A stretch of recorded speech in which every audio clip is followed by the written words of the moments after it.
بالله من الشيطان الرجيم. بسم الله الرحمن الرحيم.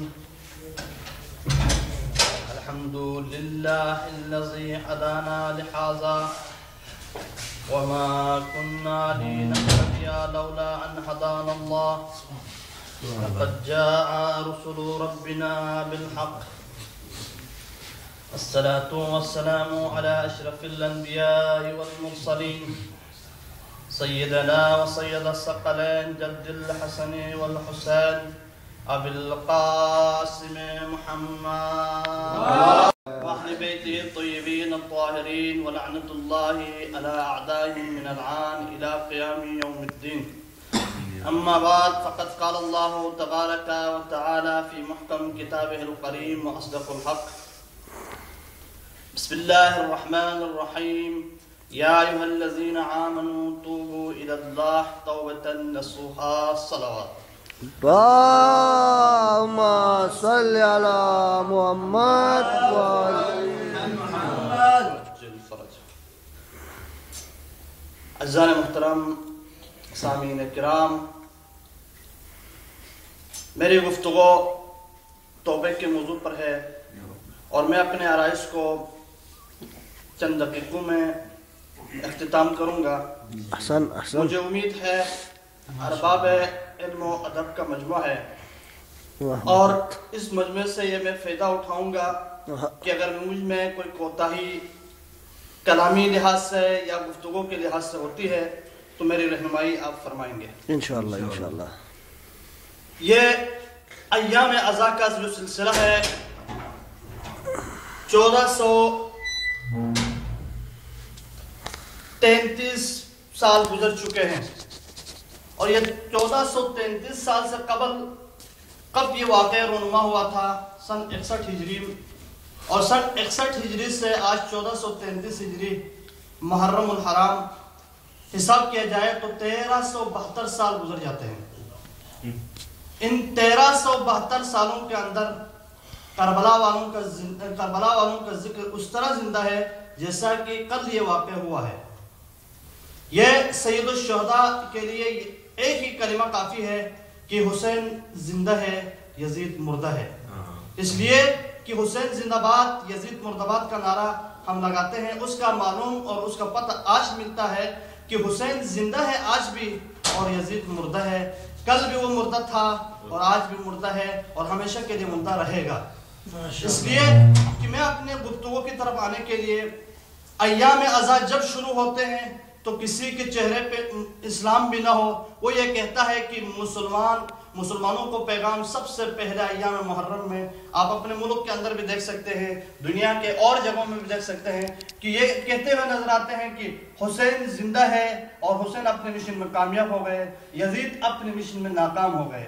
اس کی وجہ کیا ہے؟ حسین نے وہ پیغام دے کے گیا، حسین نے وہ مشن دے کے گیا تا آنے والے قیامت تک آنے والے لوگوں کے لیے بیان کیا کہ یہ فرمایا کہ میرے مولا نے مجھ جیسا اس جیسے کی کبھی بیعت نہیں کر سکتا ہے، مجھ جیسا یزید جیسے کی. قیامت تک یہ قانون بتلایا کہ جب بھی کوئی بھی حسینی کردار ہوگا، کوئی بھی حسینی مشن جیسا ہوگا، اس جیسا جو ہے کسی یزید جیسے مشن والے کی بیعت اور اس کی پیروی نہیں کر سکتا ہے. میں نے جس آیت مبارکہ کا تلاوت کا شرف حاصل کیا وہ آیت قرآن مجید کا 66واں سورہ اور آیت نمبر 108 آیت نمبر 8 جس میں پروردگار عالم ارشاد فرما رہا ہے یا ایھا الذین آمنوا توبوا الی اللہ توبۃ نصوحا. اے ایمان لانے والو تمام مومنین سے مخاطب ہے. پروردگار نے اس آیت کے اندر صرف ایک مومن کو نہیں پکارا ہے، تمام مومنین کو پکارا ہے. یا ایھا الذین آمنوا، اے ایمان والو، توبۃ نصوحا، اللہ کی بارگاہ میں سچی اور مخلصانہ توبہ کرو. اب یہ توبہ کرنے کا فائدہ کیا ہے اور اس توبہ سے ہمیں ملتا کیا ہے؟ فرمایا آیت کے اگلے حصے میں عسیٰ ربکم امید ہے کہ تیرا عسیٰ ربکم عسى ربكم أن يكفر عنكم سيئاتكم وَيُدْخِلَكُمْ جَنَّاتٍ تَجْرِي مِن تَحْتِهَا الْأَنْهَارُ۔ اس آیت کے اندر 4 مطالب بیان ہوئے۔ سب سے پہلے تو یہ ہے یا ایھا الذین آمنوا توبوا الی اللہ توبۃ نصوحا، سب سے پہلے ایمان والوں سے پروردگار مخاطب ہوئے ہیں، اور اس کے بعد اللہ کے بارگاہ میں سچی اور مخلصانہ توبہ کرو، اور اس کے بعد فرمایا دوسری آیت کے دوسرے حصے میں عسیٰ ربکم ان یکفر عنکم، امید ہے کہ ان یکفر عنکم سیئاتکم، اللہ تمہارے گناہوں کو معاف فرما دے گا۔ عسیٰ ربکم ان یکفر عنکم سیئاتکم ویدخلکم، آیت کے تیسرے حصے میں ویکفر عنکم سیئاتکم ویدخلکم جنات تجری من تحتها الانہار، اللہ تمہیں اس توبے کی وجہ سے تمہارے گناہ معاف فرما دے گا اور جنات میں داخل فرمائے گا۔ اب ان جنات میں کیا ہے؟ من تحتها الانہار، اللہ اس تبارک و تعالی اس جنات کے اندر من تحتها الانہار مختلف قسم کے انہار یعنی نہریں بہہ رہی ہوں گی۔ اب جنات کا لفظ استعمال کیا، تمام الفاظ جو قرآن مجید کے سورہ تحریم آیت نمبر 8 میں جتنے بھی آیت کے اندر الفاظ استعمال ہوئے ہیں وہ سب جمع کے استعمال ہوئے ہیں۔ سب سے پہلے یا ایھا الذین آمنوا کہا، اس میں تمام ایمان والوں کو کے ساتھ مخاطب ہوئے، اور اس کے بعد توبوا الی اللہ توبۃ نصوحا کے اندر تمام لوگوں سے کہا کہ صرف یہ نہیں کہا کہ جو گناہ کرے گا وہ توبہ کرے گا، سب سے یہ کہا کہ جو بھی ہے توبوا الی اللہ توبۃ نصوحا، جو بھی معصیت کار ہے، جو بھی گناہ گار ہے وہ سب توبہ کرے۔ عسیٰ ربکم ان یکفر عنکم سیئاتکم، اور اللہ امید ہے کہ پروردگار تمہارے تمام گناہوں کی تلافی کر دے، اور اس کے بعد فرمایا کہ وَيُدْخِلَكُمْ جَنَّاتٍ تَجْرِي، اللہ تمہیں داخل فرمائے گا جنات میں، وَيُدْخِلَكُمْ جَنَّاتٍ تَجْرِي مِن تَحْتِهَا الْأَنْهَارُ، جس میں مختلف قسم کے مختلف اقسام کے نہریں بہ رہی ہوں گی۔ اور جنات کا لفظ استعمال کیا ہے اس میں کہ تم جب جنت میں داخل ہو جاؤ گے تمہارے درجات جنات کے، جس طرح طبقات جنت جہنم ہے اسی طرح طبقات جنت ہے، اس میں تمہارا مقام تم خود دیکھو گے۔ اور اس کے بعد فرمایا کہ اس کے اندر مختلف قسم کے انواع ہیں، مختلف قسم کی نہریں ہیں۔ اور اسی کے ساتھ اب یہ قرآن مجید قرآن صامد ہے، اب ہم پوچھتے ہیں کہ قرآن ناطق اس کے بارے میں کیا کہتا ہے۔ بسم اللہ الرحمن الرحیم، قال المعصوم التائب عن الذنب کمن لا ذنب لہ، توبہ کرنے والا شخص ایسا ہے جیسے اس نے گناہ کیا ہی نہیں ہے۔ اب اس کے بارے میں مولا کائنات امیر المومنین علی ابن ابی طالب علیہ السلام فرماتے ہیں، میرے مولا کے سامنے کوئی شخص سامنے بیٹھ کر یہ الفاظ زبان پہ ورد کر رہا تھا، استغفر اللہ ربی واتوب الیہ، تو میرے مولا نے یہ کلمہ قصار ہے، کلمہ قصار 61 نمبر کا، اور اس میں آپ دیکھ سکتے ہیں کہ میرے مولا کے سامنے جیسے ہی یہ الفاظ کوئی دہرا رہے تھے تو مولا کائنات نے فرمایا کہ آپ سن اور سمجھ رہے ہو کہ کون سے الفاظ تم اپنی زبان پہ جاری کر رہے ہو، اور اس کے لیے 3 شرائط کا ہونا ضروری ہے۔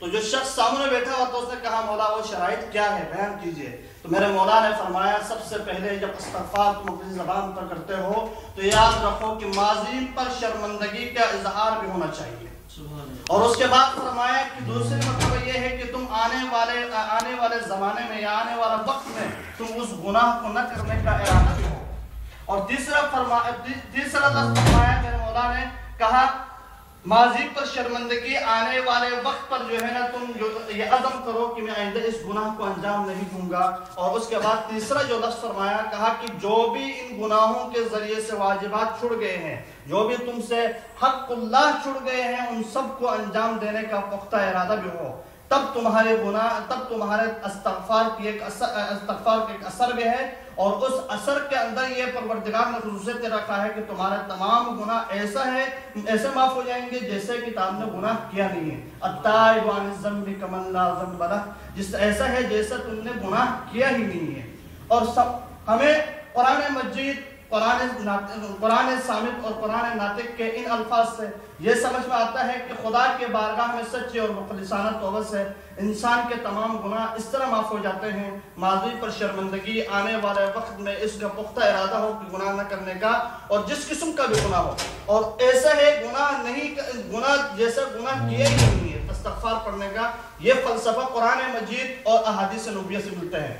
اور اس گناہ کے بارے میں یہی بات کافی ہے کہ انسان کسی کے بارے میں یہ تصور کرے، کسی مومن کے بارے میں یہ تصور کرے کہ فلاں بندہ اس قسم کا ہے، بالفرض امام معصوم علیہ السلام کی احادیث میں یہ بات وارد ہوئی ہے کہ علماء اس طرح ہماری نیابت کرتے ہیں جس طرح ہم پروردگار کی جانب سے نائب ہے انسانوں پر.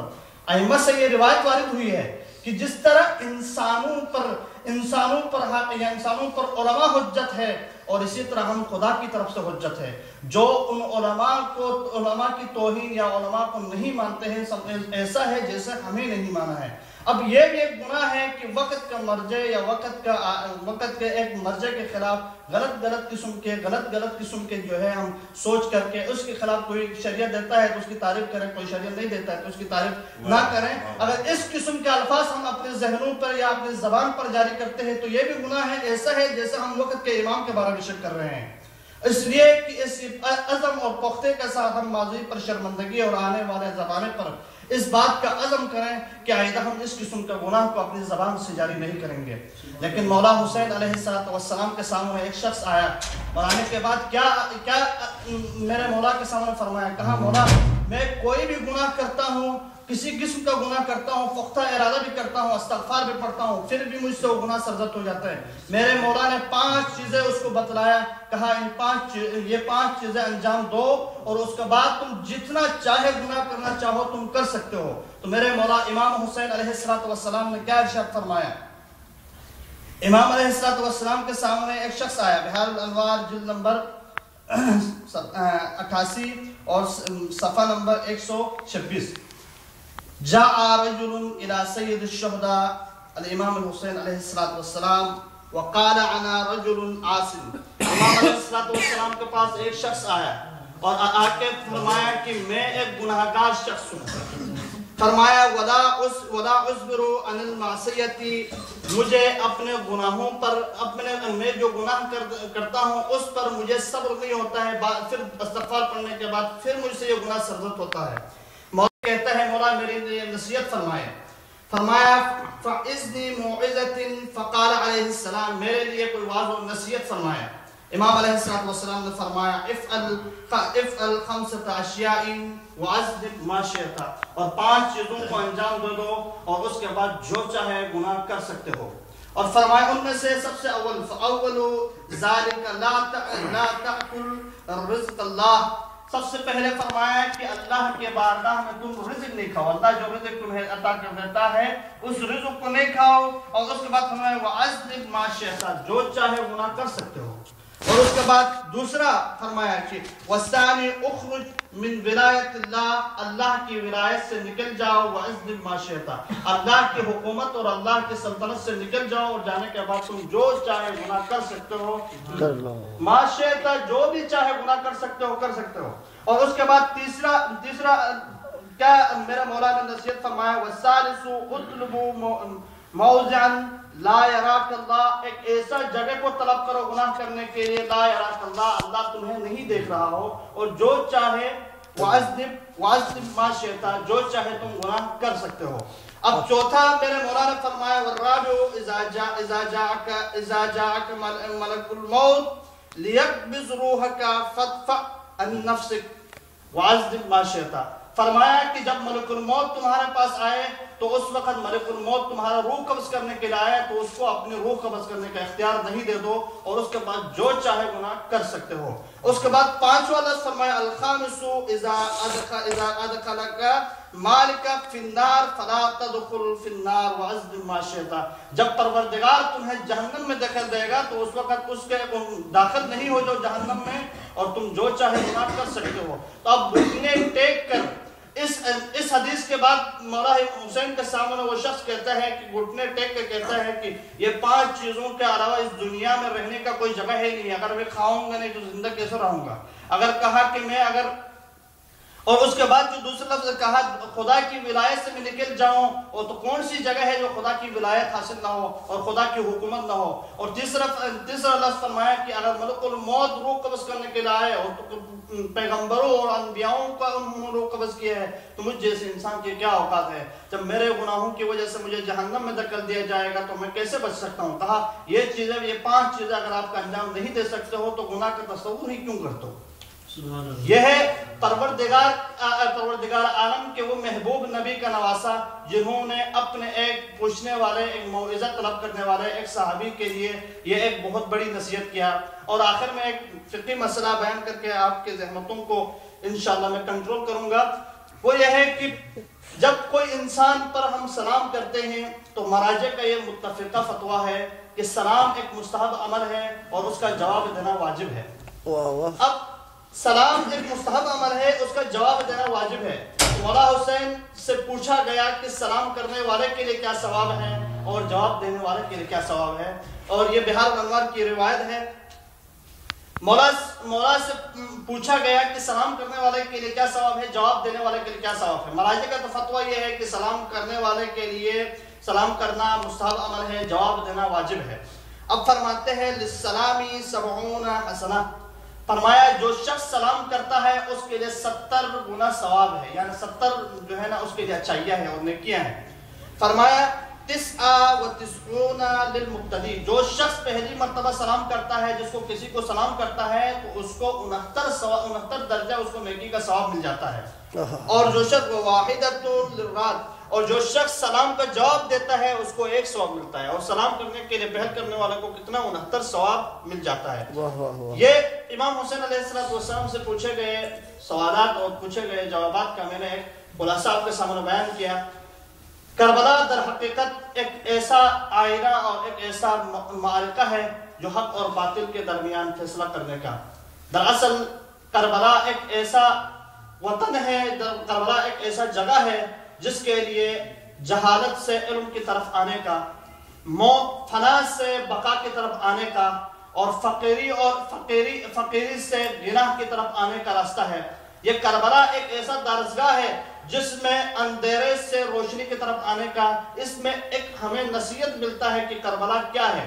لیکن ایک ایسا شخص بھی تھا، ہماری سمجھ میں یہ آتا ہے کہ کربلا کے واقعے کے اندر جتنے بھی لوگ اور جتنے بھی سوچ اور فہم رکھنے والے ارباب ازاں ہیں یا ارباب فکر ہیں، وہ یہ سمجھتے ہیں کہ اگر کربلا میں حسین کی جانب سے اگر کوئی شخص چلے جاتا تو یہ سمجھ میں آتا تھا کہ پیاس کی شدت برداشت نہیں ہو سکی، اس لیے یزیدی لشکر میں چلے گیا، اور بھوک کی شدت اس میں برداشت نہیں ہو گئی، اس لیے یزیدی لشکر میں چلے گیا، اور موت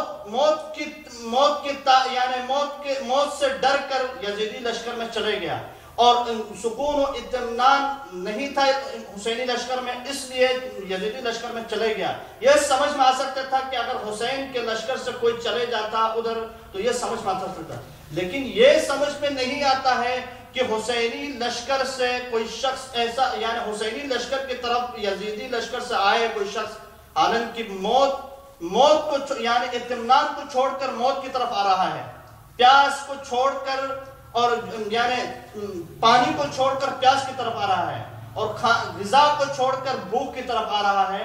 اور وہ آنے والا شخص بھی کون ہے؟ سید الشہداء کے سامنے آنے والا وہ حر ہے، وہ حر جس نے ان کا مولا حسین کا راستہ روکنے کے لیے ذو شرف کے مقام سے جب امام حسین علیہ السلام نے تمام اصحاب کو پانی لینے کا حکم کیا تھا کہ جتنے بھی کوزے ہیں ان سب میں پانی بھر دیا جائے، جب مولا حسین کے اپنے اصحاب نے پانی بھر کر جب اس کو آگے لے کے چلے گئے، ایک ذو حسن کے نام کے ایک جگہ ہے، وہاں پہنچنے کے بعد مولا حسین کے ایک صحابی نے اللہ اکبر کا نعرہ لگایا تو مولا نے بھی اس کا جواب دیا، اور جا کے پوچھا کہ کیا مطلب ہے اس اللہ اکبر کا، آپ نے جو نعرہ لگایا؟ کہا میں ایک ایسا جو ہے جگہ دیکھ رہا ہوں جہاں پہ انسانوں کے سر نظر آ رہے ہیں. تو اس وقت تمام انصاران حسین مل کے اس جگہ کی طرف دیکھ رہے تھے کہ یہ کون سا جگہ ہے جہاں انسانوں کے سر نظر آ رہے ہیں. دیکھا تو وہ جگہ جو ہے کھجوروں کا نہیں تھا، بلکہ جو شخص کہہ رہا تھا کہ میں بہت سارے کھجور دیکھ رہا ہوں، لیکن جب غور کیا تو وہ کھجور نہیں تھے بلکہ انسانوں کے سر نظر آ رہے تھے. میرے مولا نے فرمایا، کہا کہ ایک لشکر آ رہا ہے، اس کا انتظار کریں گے کہ وہ کون ہے. جب وہاں انتظار کیا تو اس وقت اس لشکر میں شامل حر تھا، اور حر وہاں پہنچے، اور جب ان کی حالت دیکھا تو مولا حسین نے اپنے جتنے پانی جمع کر کے لایا تو ان تمام انصاران حسین اور اصحاب حسین سے حکم کیا کہ کہا کہ ان کے گھوڑوں کو بھی پانی پلا دیا جائے، اور یزید کے لشکر کی طرف سے آنے والے حر کے لشکر کے ساتھ آنے والوں کو ان کو تمام پانی، ان کے جوانوں کو بھی پانی دیا جائے. اب تمام کو پانی دینے کے بعد ہر آئے مولا حسین کے سامنے، اور ہر آنے کے بعد گفتگو جاری رہی کہ مجھے کوفہ والوں نے جو ہے نا خط لکھ کر بھیجا ہے. اور اسی دوران میں نماز کا ٹائم ہو گیا. ابن مسروق جو مولا حسین کا موزن تھے، انہوں نے آذان جب دیا تو اس وقت آخری لمحات جب آذان ختم ہو رہی تھی تو اس وقت امام حسین نے فرمایا کہ کیا آپ ہمارے پاس نماز پڑھو گے یا اپنی لشکر میں جا کے نماز پڑھو گے؟ تو اس وقت ہور نے کہا کہ مولا میں آپ کے پاس نماز پڑھوں گا، لیکن مجھے جو حکم دیا گیا ہے کہ وہ آپ کو روکنے کا، یعنی آپ کے راستے کو روکنے کے لیے مجھے حکم دیا گیا ہے، مجھے آپ سے جنگ کرنے کا حکم نہیں ہے. میں کیونکہ پیچھے سے ابن زیاد کی طرف سے حکم ہے، اس حکم کی تعمیل کے لیے آیا ہوں. اور جب تک مورخین کا یہ بیان ہے کہ جب تک کربلا سے لے کر یعنی مکے سے جب مولا حسین نکلے ہیں اور اس طریقے کوفے سے لے کر کربلا تک کا جو مقام ہے، ان تمام مقامات میں جہاں جہاں نماز کا وقت ہو گیا یزیدی لشکر سے آ کر حسین کے لشکر میں آ کے ہور نے نماز پڑھا. اور آخر جب کربلا کی سرزمین پہ پہنچے اور پہنچنے کے بعد 4 محرم کو نہر فرات سے قافلے کو نہر فرات سے ہٹا دیا گیا سید الشہداء کے تمام قافلے والوں کو. اور 4 محرم کو جب ہٹایا تو 7 محرم کے بعد پانی بند کر دیا گیا. اور 7 محرم کے بعد جب پانی بند کر دیا گیا تو 9 محرم کو اذن جہاد شروع ہوا. جیسے لشکر یزیدی میں یہ آوازیں بلند ہونے لگی تو اس وقت امام حسین اونٹ پر سوار ہو کر آئے اور آنے کے بعد ایک فصیح و بلیغ خطبہ دیا. کہا کہ میرا یہ امامہ کس کا ہے؟ تو جواب ملا کہ یہ رسول اللہ کا ہے. یہ میری تلوار کس کی ہے؟ کہا جواب ملا کہ یہ مولائے کائنات کا ہے. کہا یہ جس جلدل پر اور جس عقاب پر میں بیٹھا ہوں یہ عقاب کس کا ہے؟ کہا رسول اللہ کا ہے. کہا میرے ساتھ پھر جھگڑا اور میرے ساتھ مجھے میرے خون کے پیاسے کیوں ہوں؟ اس وقت جواب یہ آیا بغض لابی، تیرے باپ کے بغض کی وجہ سے ہم یہاں آئے ہیں. اب سمجھ میں آیا کربلا باطل اور حق کا معرکہ تھا. اس وقت جب یہ انہوں نے آواز بلند کیا، کہا ہم نے جنگ کرنا ہی ہے. 9 محرم کو انہوں نے جنگ کا عہد کیا تھا. اس وقت مولا حسین نے کہا کہ 1 دن کی مہلت دی جائے. اس کے بارے میں کیا عجیب جواب دیا ذیشان حیدر جوادی نے. کہا حسین کو یہ معلوم تھا کہ جو شخص میرے ساتھ نماز پڑھنے والا اور کھانا ان کی ادھر کھاتے تھے، کہا تھا کھانا ہمارے ہاں اچھا ہوتا ہے، نماز آپ کے ہاں اچھا ہوتا ہے. معاویہ کے دربار میں جانے والے بھی یہ کہتے تھے کہ معاویہ کے دربار میں بھی کھانا اچھا ہوتا ہے، علی کے پیچھے نماز صحیح ہوتی ہے.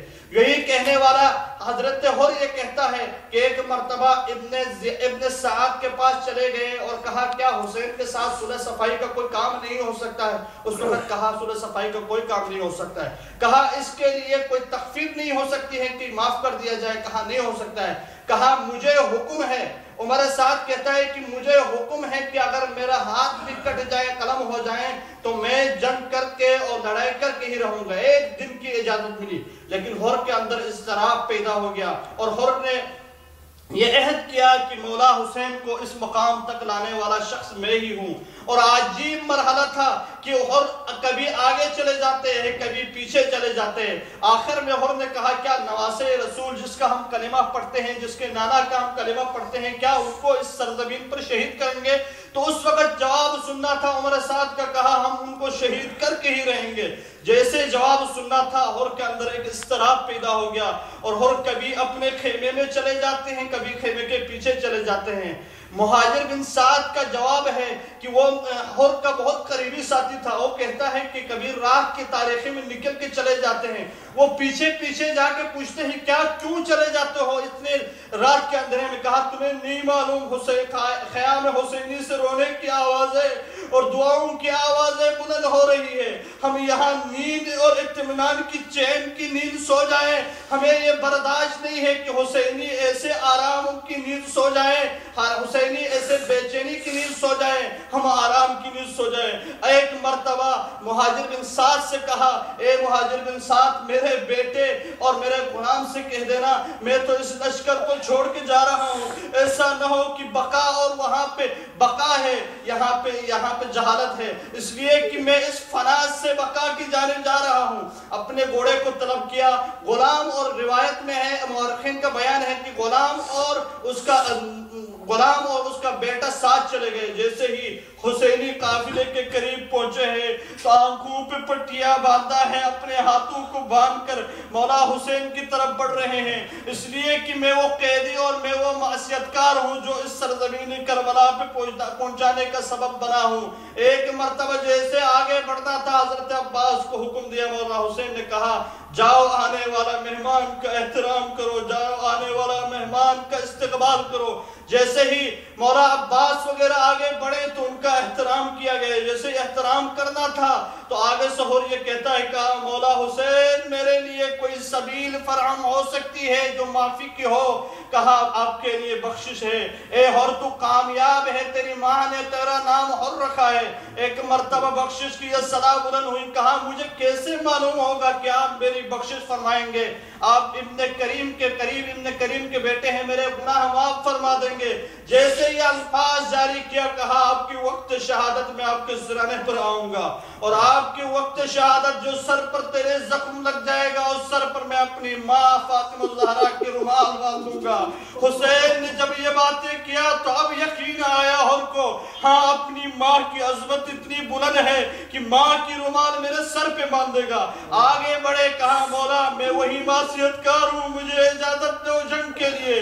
ایک مرتبہ آگے بڑھنا تھا جنگ کے لیے. بیٹے سے کہا آپ بیٹا پہلے جانے دو. جیسے بیٹے جنگ پہ گئے, روایت مختلف ہے, بیٹے سے کہا جنگ کے لیے جائیں. بعض کہتے ہیں کہ بیٹا اور غلام نہیں آئے ہیں, لیکن جب جو میں نے پڑھا ہے وہ یہ ہے کہ روایت میں یہ ہے کہ حر نے اپنے بیٹے کو جنگ کے لیے بھیجا. جیسے ہی بیٹا جب زین سے زمین پر جب آئے تو حر نے چاہا مدد کرنے کو جائے, لیکن حسین نے کہا بیٹھ جائے, آپ کے اندر جوان بیٹے کے لاشے کو اٹھانے کی طاقت نہیں ہے. حسین آگے بڑھے, حر کے بیٹے کو جب خیام حسینی میں لانے کے بعد ایک مرتبہ سب سے پہلے اجازت لے کر حر کہتا ہے مولا مجھے اجازت دو, اس لیے کہ وہ سبب بنا ہو آل زہرا اور اولاد علی پر پانی بند کرنے کا اور اس جگہ میں پہنچانے کا. جیسے ہی جنگ میں گئے, کئی دشمنوں کو حاصل جہنم کرنے کے بعد جب زین سے زمین پر آئے تو ایک صدا بلند کی السلام علیکم یا ابن رسول اللہ, سلام ہو اے رسول کے فرزاد. جیسے ہی سلام کرنا تھا زمین پر آئے, اتنے میں حسین جب مدد کے لیے پہنچے, وہاں پہنچنے کے بعد اب حر کو یہ آخری تمنا تھی کہ میرے سرانے پر آنے والا کون ہے. جیسے ہی سید الشہداء آئے, آنکھوں سے خون کو صاف کیا, صاف کرنے کے بعد جیسے ہی سر پہ رومال باندھ رہے تھے تو سمجھ گیا, اور مسکرا کر یہی سمجھ گیا, مسکرایا تو مورخ نے بیان کیا ہے کہ یہی سمجھ گیا اور کہ میری شفاعت کے لیے یہی کافی ہے. مسکرائے, میں یہی کہوں گا مولا آپ کتنے مددگار اور آپ اتنے اچھے ہیں. حر کے بیٹے کے جنازے اٹھانے کے لیے آپ گئے, ہائے وہ یوم عاشوراء کا دن, سید الشہداء خود گئے. ایک مرتبہ جب آگے بڑھتے ہیں تو علی اکبر کے جنازہ اٹھانے کے لیے آنکھوں کو ہاتھ رکھ کے کہتا ہے آئے عرض کربلا مجھے نظر نہیں آتی. بیٹے کے لاشے کو اٹھانے کے لیے آگے بڑھے. انا للہ و انا الیہ راجعون وسیعلم الذین ظلموا ای منقلب ینقلبون. پروردگار ہمارے اس قلیل سے عبادت کو اپنی بارگاہ میں قبول فرما, گناہان کبیرہ و صغیرہ معاف فرما, علماء کرام اور اعزاء مومنین و مومنات کی جان مال عزت و آبرو کی حفاظت فرما.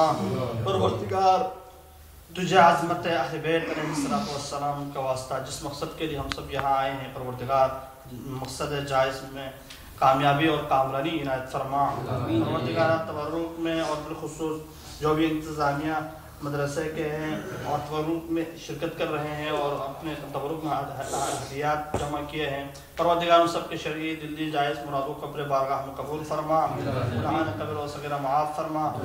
بار میں آقا امام زمانہ کا جلد از جلد ظہور فرما, ہمیں ان کے اعوان و انصار میں شمار فرما. پروردگار جن مقاصد کے لیے ہم نجف اشرف کی سرزمین میں آئے, اپنے تمام جائز مقاصد اپنے بارگاہ میں قبول فرما. پروردگار حاضرین محفل کی شرعی دلی جائز مرادوں کو اپنے بارگاہ میں قبول فرما. تمام مومنین و مومنات حضرات جو آج ہم میں موجود نہیں ہیں ان سب کی مغفرت فرما. پروردگار حاضرین محفل کی شرعی دلی جائز مرادوں کو اپنے بارگاہ میں قبول فرما. ان اللہ و ملائکتہ یصلون علی النبی یا ایھا الذین آمنوا صلوا علیہ وسلموا تسلیما.